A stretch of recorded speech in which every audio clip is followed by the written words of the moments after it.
Assalamualaikum warahmatullahi wabarakatuh. Perkenalkan, nama saya Nailul Munasa Fitri, NIM 2018-31071. Saya dari kelompok 6. Di sini saya akan membahas bab 6 mengenai multimedia interaktif dalam pembelajaran. Yang pertama ada karakteristik dan kemampuan multimedia interaktif dalam pembelajaran. Menurut Munir tahun 2013, karakteristik multimedia pembelajaran interaktif tidak dapat dipisahkan dari peran dan kemampuan yang dimilikinya. Oleh sebab itu, secara umum, sebuah multimedia pembelajaran interaktif harus memiliki karakteristik sebagai berikut. Yang pertama, mempunyai lebih dari satu jenis media yang konvergen. Contohnya seperti menggabungkan unsur audio dan visual. Yang kedua, bersifat interaktif, yang artinya mempunyai kemampuan untuk mengakomodasi respon pengguna atau siswa.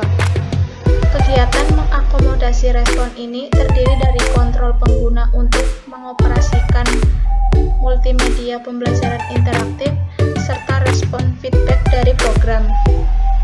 Dan yang ketiga, bersifat mandiri, dalam arti memberikan kemudahan dan kelengkapan isi sehingga pengguna dapat menggunakannya tanpa harus dibimbing orang lain.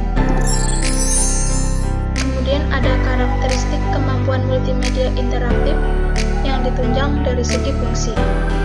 Yang pertama, mampu memperkuat respon pengguna secepatnya dan sesering mungkin.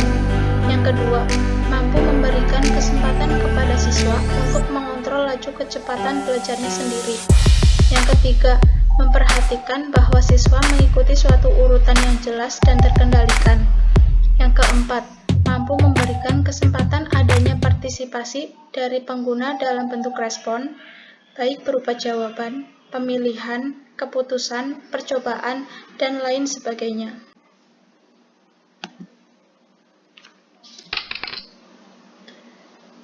Kemudian, ada pengaruh multimedia interaktif dalam pembelajaran. Yang pertama, berkaitan dengan orientasi filosofis. Terdapat dua masalah orientasi filosofis yang muncul akibat penerapan teknologi multimedia, yakni yang pertama, masalah yang berasal dari pandangan kaum objektivis, di mana kaum objektivis menilai desain multimedia sebagai sesuatu yang sangat real, yang dapat membantu pendidikan siswa menuju kepada tujuan yang diharapkan. Kemudian yang kedua, masalah yang berasal dari pandangan kaum konstruktivis, yakni berpendapat bahwa pengetahuan hendaklah dibentuk oleh siswa sendiri berdasarkan penafsirannya terhadap pengalaman dan gejala hidup yang dialami. Kemudian yang kedua, berhubungan dengan lingkungan belajar.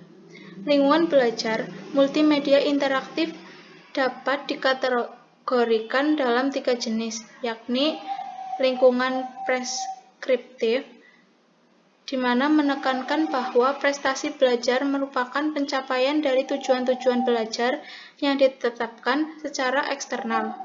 Yang kedua, lingkungan belajar demokratis, yang menekankan kontrol proaktif siswa atas proses belajarnya sendiri. Kemudian yang ketiga, lingkungan belajar sibernetik, yang menekankan saling ketergantungan antara sistem belajar dan siswa. Yang ketiga, berhubungan dengan desain instruksional. Pada umumnya, desain pembelajaran multimedia dibuat berdasarkan besar kecilnya kontrol siswa atas pembelajaran dalam lingkungan yang demokratis dan sibernetik. Kegiatan pembelajaran multimedia bervariasi dan tersedia untuk siswa pada saat kapan saja dan dalam berbagai bentuk sehingga bisa merenuskan kebutuhan-kebutuhan yang ditetapkan siswa sendiri. Yang keempat, berkaitan dengan umpan balik atau feedback.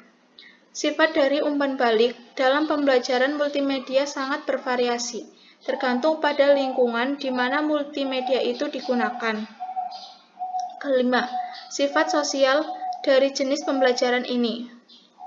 Artinya, banyak kritik telah dilontarkan terhadap pembelajaran multimedia sebagai pembelajaran yang bersifat isolatif, sehingga bertentangan dengan tujuan sosial dari sekolah.